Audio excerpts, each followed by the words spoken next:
Hola, bienvenidos y bienvenidas a un nuevo episodio del Guardián de las Llaves del Cielo. Como siempre, muchas gracias por su apoyo a este canal y recordarles que un like y compartir mis videos son la mejor forma de ayudar al crecimiento del mismo. Así que no te muevas, porque luego de los anuncios comenzamos con el episodio número 14 de la tercera temporada. Que lo disfruten.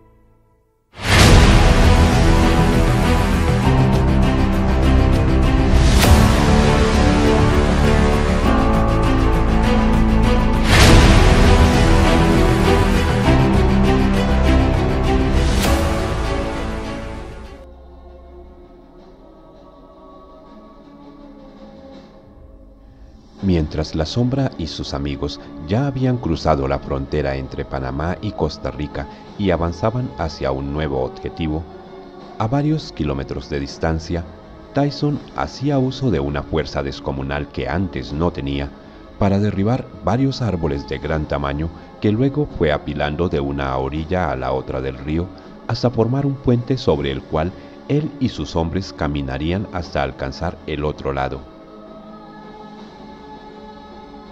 Él y su comando habían logrado salir de la zona minutos antes de que la Fuerza Aérea Colombiana lanzara un ataque aéreo de gran magnitud sobre el lugar, y ahí permanecieron ocultos hasta que los aviones se marcharon. Gracias a la luna llena, a los hombres de Tyson no les fue difícil caminar sobre el puente hecho por él. Una vez cruzaron el río, Tyson reunió a sus hombres, 22 en total, y dijo: Hemos sobrevivido al bombardeo gracias a nuestro entrenamiento. Durante años de servicio a nuestro país, fuimos leales a nuestros códigos de honor y de valor.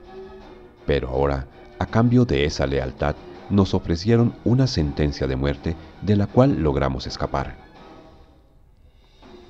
Hermanos, hoy hemos sido traicionados.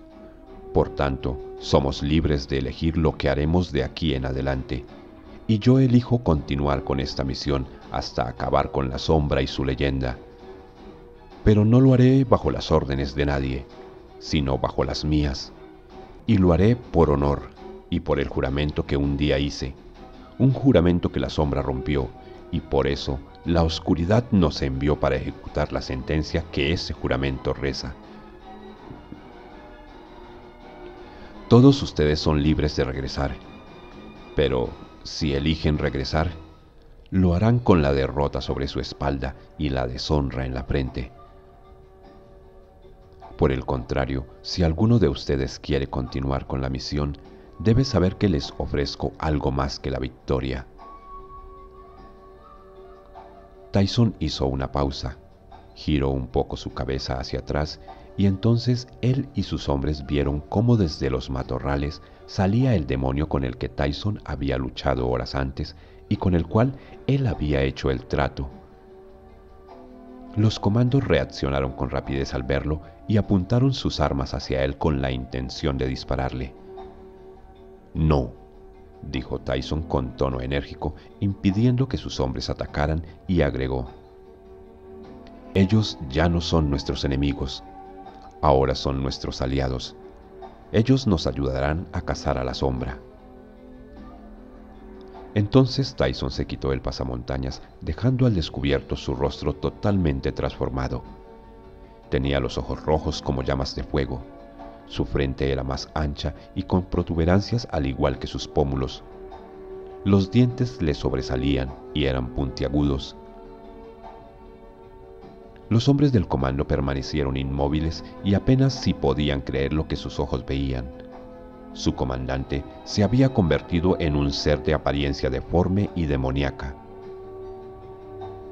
Entonces el demonio caminó hasta pararse junto a Tyson, y una vez allí, miró por algunos segundos a los hombres del comando y luego dijo: «Al igual que a su comandante, les ofrezco poderes inimaginables y la posibilidad de unirse a nuestra legión y juntos derrotar al hombre apodado la Sombra. Él no es del todo humano y por eso tiene poderes sobrenaturales, pero ustedes también los tendrán y juntos lo derrotaremos y recuperaremos lo que nos pertenece. Ustedes la gloria y nosotros las llaves del cielo. El demonio hizo una pausa que fue aprovechada por Tyson para dirigirse nuevamente a sus hombres diciendo: Bien, caballeros, los que quieran continuar, den un paso al frente. Los demás serán libres de regresar. Durante algunos segundos hubo algo de duda en los comandos, hasta que uno de ellos dio un paso al frente, y luego, uno a uno, todos los demás fueron dando aquel decisivo paso. Bien, ya no seremos el Comando Élite Alfa 9. En adelante nos llamarán los Fantasmas. Ahora, quítense los pasamontañas, ordenó Tyson. Los hombres del comando obedecieron la orden y entonces el demonio caminó hacia ellos para sellar aquel pacto diabólico. Mientras tanto, Tyson tomó la radio de comunicación y a través de ella dijo: Tyson llamando a Avatar, ¿me copia? Tyson llamando a Avatar, ¿me copia? Muy lejos de allí, al interior de la sala de comunicaciones de la 10ª Brigada del Ejército, un sorprendido general Barrantes puso su mirada sobre el radio de comunicación a través del cual en ese momento se escuchaba la voz de Tyson. Tyson llamando a Avatar, ¿me copia? Volvió a repetir la voz a través de la radio. Barrantes miró a la capitana y al coronel comandante de la brigada. Luego caminó deprisa hacia el aparato y después de tomarlo respondió diciendo: Mayor, aquí Avatar, ¿dónde se encuentra? ¿Usted y sus hombres están bien? Lo estamos, pero no gracias a usted, general, respondió Tyson. ¿De qué está hablando, mayor?, preguntó Barrantes. Usted nos traicionó. Bombardeó antes de que pudiéramos cumplir con la misión, poniendo en riesgo mi vida y la de mis hombres, respondió airadamente Tyson. Mayor, esto no es algo que debamos discutir por este medio. Usted y sus hombres diríjanse al punto de reunión. Enviaré los helicópteros para que sean evacuados y lo discutiremos en persona, ordenó Barrantes. Avatar, mis hombres y yo no regresaremos. Esta misión se ha convertido en algo personal y no termina hasta que la Sombra esté muerto. Se está usted insubordinando, mayor, y debe saber que habrán consecuencias. Al igual que a la Sombra, los mejores comandos estarán tras de usted y sus hombres y los cazaremos, amenazó el general. Hace años, estando bajo su mando, la Sombra enloqueció y luego de asesinar a sus hombres, huyó para convertirse en un fugitivo. Y ahora, nosotros, el Comando Élite Alfa 9, su mejor comando, se insubordina. Creo que eso no es bueno para su carrera general. Además, existen secretos que de salir a la luz, usted y muchos generales estarían acabados y pasarían el resto de sus vidas en la cárcel. ¿Está amenazándome, mayor?, interrumpió Barrantes furioso. En realidad no, general. Solo le aclaro que usted tiene mucho más que perder que nosotros. ¿Qué es lo que quiere, mayor?, preguntó Barrantes bajando el tono airado de su voz, quizás resignado al encontrarse con una verdad que lo dejaba maniatado. Tyson sabía cosas que eran tan peligrosas como los secretos que guardaba la Sombra, así que no le quedaba más remedio que esperar cualquier propuesta que viniera de Tyson y aceptarla, aunque seguramente ya en su mente trataba de elaborar un plan para eliminar a la amenaza que acababa de aparecer en su camino, y seguramente en eso pensaba cuando la voz de Tyson lo hizo volver a la realidad diciendo: tal y como están las cosas, lo mejor será que esta misión continúe, pero será bajo mis reglas. Seguramente a esta hora la Sombra debe estar muy cerca de la frontera y pronto la habrá cruzado. Nosotros tomaremos un descanso, y mañana reanudaremos la persecución. Así que usted se encargará de coordinar todo para que las autoridades panameñas nos brinden toda su colaboración. Además, me mantendrá informado de todo lo que inteligencia militar logre descubrir sobre el objetivo. ¿Estamos claros, general? Antes de responder, el general Barrantes golpeó fuertemente con su puño el escritorio para desahogar su ira y frustración ante la insolencia con que le hablaba Tyson. Pero tenía que aceptar que la situación en ese momento estaba fuera de su control y tendría que seguirle el juego hasta encontrar la manera de recuperar el mando sobre el comando o la forma de eliminarlos, lo cual no sería nada fácil teniendo en cuenta el nivel de entrenamiento de aquellos hombres. Luego de unos segundos de reflexión, finalmente se llevó el aparato cerca de su boca y dijo: «Lo haremos a su manera, mayor, pero deberá mantenerme informado de sus movimientos y del progreso de la misión». «No se preocupe, general. Las noticias llegarán a usted cuando tengan que llegar. Y por cierto, en adelante, este comando se llamará Los Fantasmas. Cambio y fuera», dijo finalmente Tyson y cortó la comunicación. Por unos segundos, el general clavó su mirada en una de las paredes de la sala, al cabo de los cuales miró a la capitana Elizabeth y al coronel García con sus ojos llenos de ira, y entonces dijo: «Esto no debe salir de esta sala.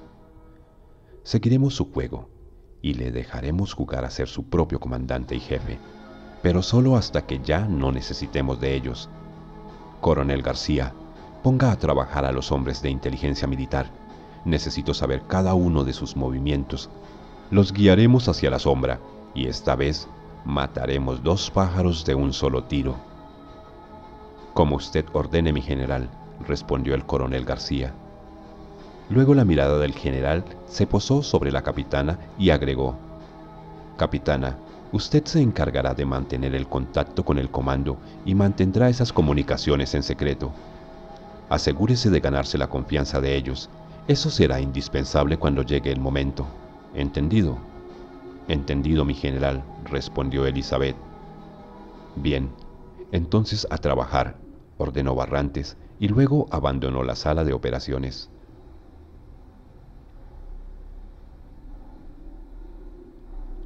A la mañana siguiente, después de haber ayudado a la sombra y sus amigos a llegar a la frontera, los nativos de la tribu Wayuu se levantaron muy temprano para realizar las actividades propias de cada día. Algunos de los más jóvenes salieron con sus lanzas, arcos y flechas a cazar, acompañados de un par de adultos. Otros partieron hacia el río con sus redes de pesca, y algunos más se internaron en la selva en busca de madera seca para encender la hoguera en la cual prepararían los alimentos. Por su parte, el viejo patriarca y el resto de los hombres de la tribu fabricaban algunas herramientas y reparaban los techos de las chozas, mientras las mujeres amasaban harina de maíz en recipientes de forma ovalada, elaborados en madera. Los más pequeños de la tribu jugaban y corrían de un lado a otro por toda la aldea, formando un gran bullicio. Todo en la pequeña aldea transcurría con gran normalidad y calma, hasta que aquella calma se vio interrumpida cuando hombres con uniforme militar y armados hasta los dientes empezaron a salir de la vegetación y caminaron por el claro en dirección a la aldea. Eran al menos 23 hombres, todos llevaban el rostro cubierto con pasamontañas y caminaban con sus fusiles empuñados y la mirada puesta sobre la aldea. Al advertir la presencia de aquellos extraños que se aproximaban, los hombres de la tribu tomaron sus lanzas y los arcos con las flechas y se prepararon para recibir a la visita no anunciada de aquellos hombres. Pronto los intrusos dieron sus primeros pasos al interior de la aldea ante la mirada expectante de los hombres, mujeres y niños de la tribu.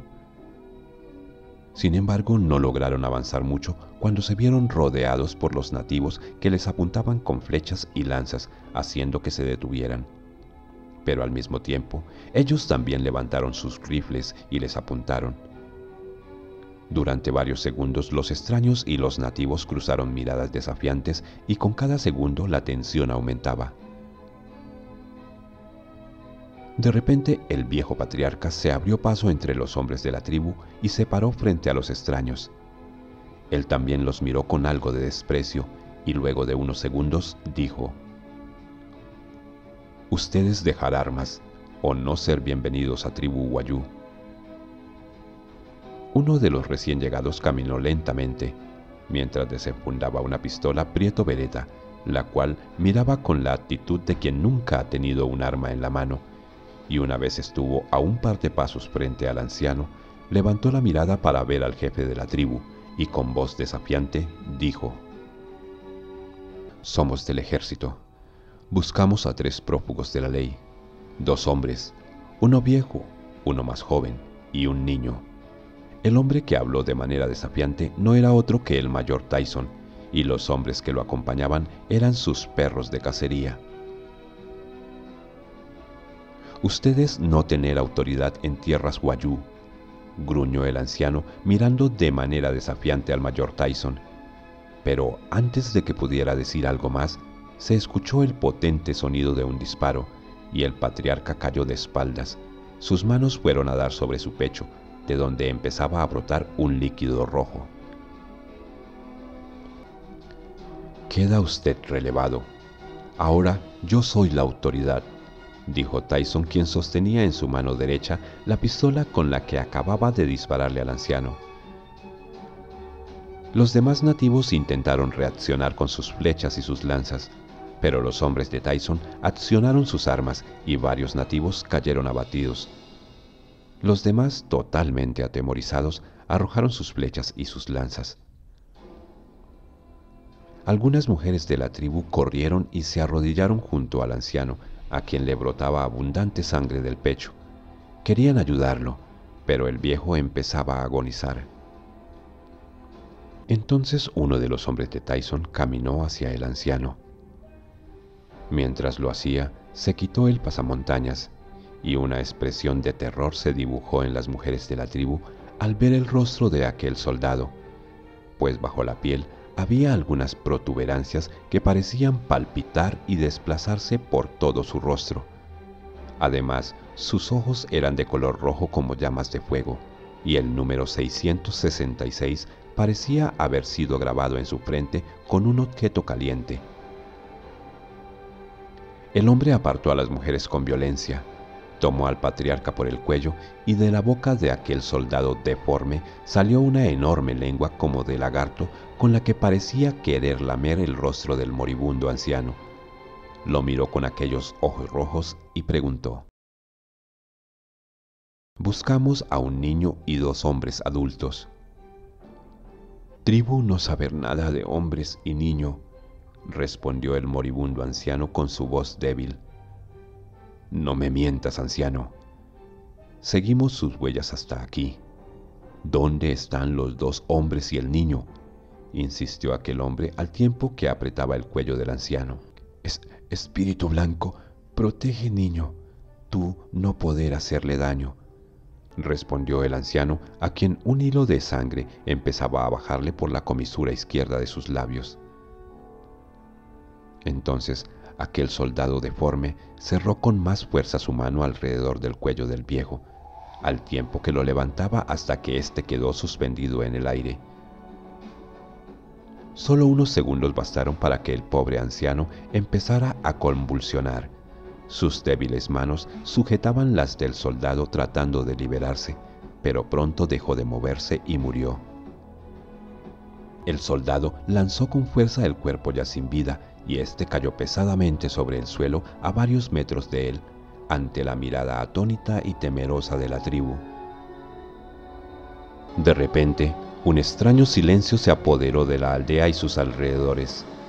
Las nubes se tornaron negras y luego una brisa suave se hizo presente en el lugar, acompañada de un manto de oscuridad. Pero la brisa pronto dejó de ser suave para convertirse en un viento muy fuerte que amenazaba incluso con derribar las humildes chozas. Fue entonces cuando una luz empezó a brotar por la boca del anciano muerto, también por sus oídos y su nariz, hasta convertirse en una figura luminosa que levitaba a escasos 2 metros sobre el cadáver del anciano. Aquel resplandor era tan fuerte que obligó a los nativos a cubrir sus ojos con los brazos, porque aquella luz los hería como si fuera un cuchillo filoso, y se arrodillaron ante aquella figura que parecía un ser celestial. Tyson por su parte permaneció de pie y miraba a la luz con sus ojos rojos, sin que ésta le afectara. Además, su rostro no reflejaba ningún tipo de emoción.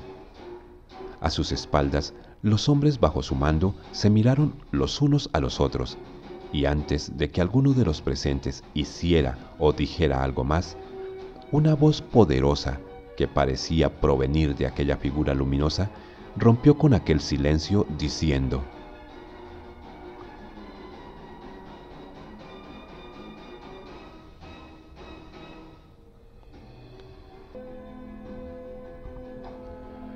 Tyson, hace muchos años ya intentaste asesinar a una criatura inocente, pero un hombre de buen corazón lo impidió. Esa noche, ese hombre eligió el camino del bien y tú elegiste el camino del mal. Desde hoy y para siempre caminarás en la eterna oscuridad, porque en tu frente luces la marca símbolo del pacto que has hecho con Satanás. Pero un día no muy lejano, aquel a quien tú persigues esgrimirá la espada de fuego, y entonces las puertas del cielo se abrirán, y miles de legiones de ángeles descenderán. Este será el día en que no habrá diferencia entre negros y blancos, porque volverán a ser hermanos en el campo de batalla. Las fronteras caerán, porque los ejércitos de la tierra serán uno solo, y la única bandera que izarán será la de la fe y la esperanza. Ese día todos lucharemos junto a aquel que empuña la espada de fuego, y el mal será derrotado, y Satanás y sus demonios volverán al reino de la oscuridad al cual pertenecen, y tú y tus hombres irán con ellos, y de allí no regresarán nunca jamás. Cuando la voz terminó de hablar, el viento azotó con más intensidad y al mismo tiempo la figura luminosa ascendió primero suavemente y luego con rapidez hasta alcanzar las nubes negras, las cuales atravesó, dejando en ellas un agujero luminoso a su paso. Segundos después, el fuerte viento se transformó nuevamente en una brisa suave que fue desapareciendo gradualmente, y a medida que ésta iba desapareciendo, también lo hacían las nubes negras y la oscuridad, y pronto la luz del día regresó sobre la aldea. Tyson permaneció varios segundos con la mirada puesta en el cielo, como si aún pudiera ver a la figura luminosa, y como si hablara con ella, en susurro dijo: «Entonces, con ansiedad esperaré ese grandioso día». Luego su mirada fue a parar sobre los miembros de la tribu, a los cuales miró con total desprecio, como si se tratara de seres insignificantes. Posteriormente, miró a sus hombres y se echó a andar, pero mientras lo hacía, ordenó: «No los necesitamos para lograr nuestra misión. Mátenlos a todos». Casi de inmediato, a espaldas de Tyson, aquellos seres mitad demonios y mitad soldados accionaron sus armas, y en medio de una lluvia de balas, los nativos, hombres, mujeres y niños, empezaron a caer masacrados de manera vil y cobarde. Consumada la barbarie, los miembros de aquel comando asesino se internaron en la vegetación y desaparecieron, dejando atrás las huellas de su terrible barbarie. A varios kilómetros de allí, las cosas al otro lado de la frontera entre Colombia y Panamá eran diferentes para la Sombra y sus tres acompañantes, ya que a pesar de que las autoridades colombianas en cabeza del general Barrantes emitieron una circular roja de Interpol solicitando la captura de la Sombra y de César, y muy a pesar de que alertaron a las autoridades del país vecino sobre la presencia de los dos fugitivos en su territorio, aún así los fugitivos se desplazaban con relativa facilidad en el vecino país, pues a diferencia con Colombia, allí no tenían sobre ellos a todas las fuerzas del Estado. Además, la circular de Interpol no contaba con fotos recientes de los fugitivos, y César y la Sombra, con sus largas barbas al igual que su cabello, lucían no solo más viejos, sino muy diferentes. Por otra parte, el informe daba cuenta de 2 hombres adultos y un niño, por lo que la niña guerrillera que los acompañaba también se convertía en un elemento que desviaba la atención de las autoridades que los buscaban. Gracias a ello habían logrado avanzar sin ningún contratiempo, siempre usando la selva como el camino más seguro para sus planes. Sin embargo, de vez en cuando se detenían para descansar o para acampar, y entonces aprovechaban para visitar los pequeños caseríos que iban encontrando a su paso, y así abastecerse de víveres o cualquier otro elemento que necesitaran. Lo hacían con ropa que previamente había adquirido la Sombra, quien una noche, aprovechándose de la oscuridad, robó algunas prendas en una finca, las cuales usó para visitar un pueblo cercano donde compró ropa para todos y gorras que les ayudaran a mantener sus rostros lejos de las miradas de los curiosos. Luego, a la noche siguiente, regresó a la humilde finca y dejó las prendas robadas en el lugar de donde las había tomado. También dejó una caja grande de cartón con víveres en su interior y una buena cantidad de dinero.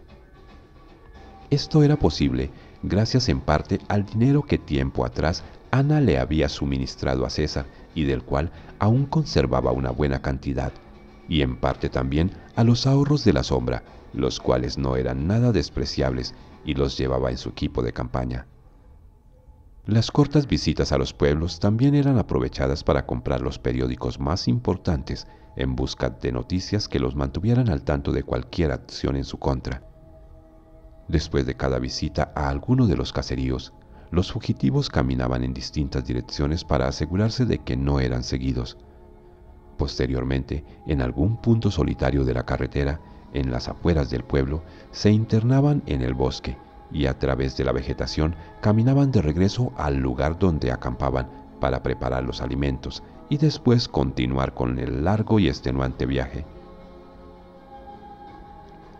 En una ocasión, durante su travesía, ya muy cerca de la frontera entre Panamá y Costa Rica, los fugitivos se encontraron con un grupo de militares panameños que patrullaban la frontera en busca de emigrantes.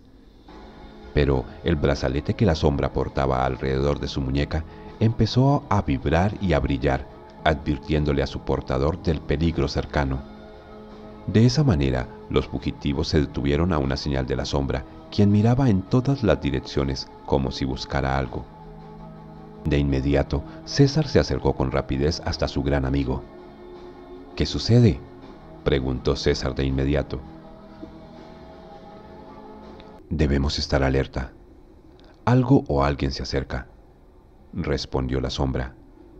Pero ni bien había terminado de hablar cuando a solo unos 20 metros divisó a los militares que se aproximaban, y con gran rapidez los 4 se refugiaron entre la vegetación antes de ser vistos.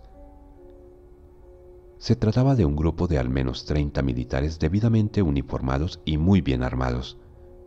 Todos llevaban rifles de asalto y en la cintura cartucheras con varios proveedores y munición de reserva.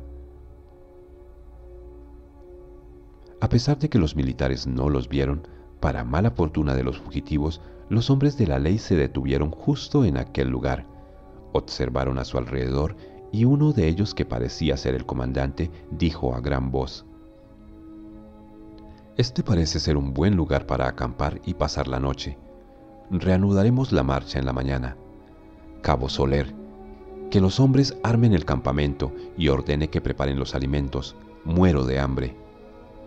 «Enseguida, mi comandante», respondió el militar de apellido Soler, y de inmediato el resto de los militares descargaron sobre el suelo sus equipos de campaña y empezaron a inspeccionar el terreno, acercándose peligrosamente al lugar en donde la Sombra y sus amigos permanecían ocultos. Pero a medida que los militares se aproximaban, la vegetación iba dejando de ser un buen escondite. Los 4 fugitivos sabían que no solo debían pensar rápidamente en una forma de escapar, sino también actuar de manera oportuna. Pero, además, fuera cual fuera su método de escape, este definitivamente no debía incluir ningún tipo de acto violento, ya que aquellos militares solo estaban cumpliendo con su labor y no tenían nada que ver con la persecución que se había orquestado en su contra. Por otra parte, enfrentar a aquellos hombres tendría consecuencias, ya que provocaría que el gobierno del vecino país pusiera su mirada y su atención sobre ellos, y de seguro todas sus fuerzas armadas se dedicarían por completo a la tarea de cazarlos. Sin contar que un incidente de ese tipo involucraría al gobierno colombiano, y Tyson y sus hombres se unirían a la persecución. Así que definitivamente ese era un riesgo que la sombra no quería correr. Por tanto, la única opción que les quedaba era salir de allí sin provocar una confrontación, y para eso necesitaba un plan brillante, y ese plan ya se estaba gestando en su mente. Escuchen, tengo un plan, pero necesito que pase lo que pase, permanezcan ocultos aquí. Atacar a estos hombres solo nos traería más problemas, por lo que no les haremos ningún daño. Así que quédense aquí y por ningún motivo usen sus armas, dijo la sombra en susurro.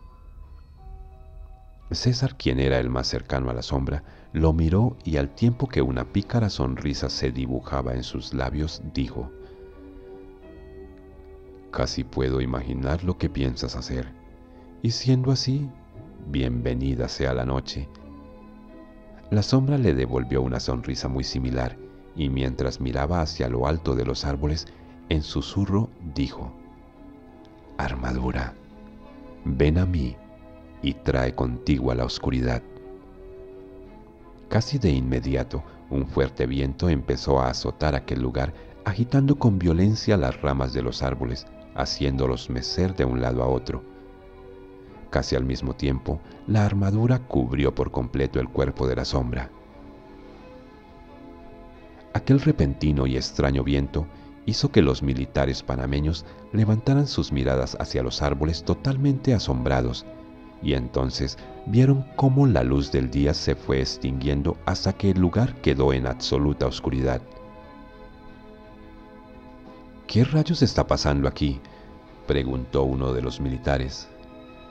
«No lo sé y no me gusta», respondió otro militar al tiempo que retiraba el seguro de su rifle. De repente, en medio de la oscuridad, alguno de ellos encendió una linterna. «¡Apaga esa mierda!», ordenó en susurro el comandante, pero a pesar de ello, se notó el enojo en sus palabras, y enseguida la luz de la linterna desapareció y todo volvió a ser oscuridad. Fue en ese momento en que la sombra aprovechó para pasar por en medio de ellos a gran velocidad. «¿Qué demonios fue eso?», preguntó uno de los militares al sentir un viento fuerte que pasó muy cerca de él. «No lo sé», respondió otro. La sombra se detuvo cerca de donde los militares habían dejado sus equipos de campaña. Los tomó uno por uno y los fue colgando en las ramas más altas de los árboles cercanos. Luego le arrebató el rifle a un desprevenido militar que entrecerraba los ojos tratando de ver en aquella oscuridad absoluta. «Oiga, ¿qué mierdas están haciendo? Devuélvanme mi rifle», protestó muy molesto el hombre, pensando que se trataba de una broma de sus compañeros. «¿De qué estás hablando, Rodríguez?», interrogó alguien más. «Alguno de ustedes robó mi rifle, y por mi madre que voy a darle una paliza», amenazó el soldado. «Estás loco, Rodríguez», dijo alguien. «¡Ey, malditos, qué hacen!», gritó otro militar, a quien la sombra le arrebató su rifle y le dio un gran empujón que hizo que rodara por el suelo. Durante algunos minutos todo fue confusión, y en medio de la oscuridad se escuchaban frases como «¡Basta ya! ¡Dejen las malditas bromas! ¿Qué demonios hacen? ¡Suéltenme! Voy a patearles el trasero cuando esto termine». Luego hubo un gran silencio, y en ese momento La sombra se acercó a sus compañeros y en susurro dijo: «Bien, amigos, la diversión ha terminado. Es hora de irnos. Tómense de las manos y síganme». Entonces los tres se tomaron de la mano. Luego la sombra tomó la mano de Totis y los guió a través de la vegetación. Unos 100 metros más adelante, ya lejos de la vista de los militares, la sombra se detuvo y dijo: «Armadura, vete y llévate contigo a la oscuridad». Segundos después, la armadura se retiró y junto con ella, la oscuridad empezó a retirarse en dirección a los militares, los cuales, en medio de su asombro, pudieron ver cómo lentamente la luz del día regresaba, hasta que finalmente el lugar se iluminó completamente con la radiante luz del sol. Entonces los hombres se miraron unos a otros. Posteriormente se miraron a sí mismos y se sorprendieron al darse cuenta que estaban totalmente desarmados. Luego, todos levantaron lentamente sus miradas hacia los árboles para ver que sus equipos de campaña y sus rifles colgaban en lo más alto de las ramas de los árboles. Todo esto había sucedido durante los minutos de oscuridad, los cuales fueron aprovechados por la sombra para colgar los equipos de las ramas más altas. Luego, con sorprendente rapidez, desarmó a los militares, y todo aquello con el fin no solo de evitar una confrontación, sino también para ganar tiempo y escapar, pues era seguro que recuperar sus pertenencias les llevaría un buen tiempo a los militares que permanecían allí de pie, con la mirada puesta sobre las ramas de los árboles y tratando de comprender qué era lo que había sucedido. Luego de aquel suceso, la sombra y sus amigos continuaron su camino y horas más tarde cruzaron la frontera entre Panamá y Costa Rica por el sector de Río Sereno, un pequeño corregimiento ubicado en la provincia de Chiriquí, República de Panamá, e ingresaron a Costa Rica por el sector de Sabalito. Varias horas después, casi al caer la tarde, los fugitivos se detuvieron en la cima de una montaña de espesa vegetación y árboles enormes. Desde allí se apreciaba un paisaje de naturaleza exuberante y un río que parecía nacer en una montaña cercana. Bien, acamparemos en este lugar por unos días para analizar el terreno y marcar la ruta a seguir. Yo iré de cacería. La leña para la fogata estará a cargo de Totis. El campamento será responsabilidad de César y la chica. Por cierto, no nos has dicho tu nombre. Aprovechó para interrogar la sombra. No tengo nombre. Pero chica está bien, respondió con algo de ímpetu la joven guerrillera, y mientras les daba la espalda y caminaba para ir a cumplir con la misión, una mueca muy parecida a una sonrisa se dibujó en su rostro. Mientras se alejaba, la sombra la miró por unos segundos y luego continuó diciendo: «Ok, como tú quieras. En adelante te llamaremos chica». La sombra hizo una pequeña pausa para contemplar nuevamente aquel hermoso paisaje que tenía frente a sus ojos, y luego de dejar escapar un gran suspiro, agregó: «Creo que por ahora y durante los siguientes días estaremos a salvo, siempre y cuando mantengamos un perfil bajo y no llamemos la atención de los habitantes de este país. Las posibilidades de que los militares colombianos vengan a buscarnos aquí son nulas, debido a las estrictas leyes de este país, las cuales prohíben el ingreso de fuerzas militares, y además está escrito en su Constitución». «¿Este es el lugar del que habla la profecía del libro?», preguntó Totis bastante sorprendido. «Así es, sobrino, aunque aún debemos llegar a la capital. Pero sí, este es el lugar del que habla el libro. Bienvenidos a Costa Rica. Bienvenidos al país sin ejército». Si te ha gustado este video, regálame un like. Por favor, compártelo en tus redes sociales con amigos y familiares para que más personas puedan disfrutar del contenido del canal. Si no te has suscrito, te invito a que lo hagas y a que actives la campanita de notificaciones. Así, YouTube te avisará cada vez que yo publique un nuevo episodio. Como siempre, muchas gracias por tu visita a este canal. Nos vemos muy pronto. Chao.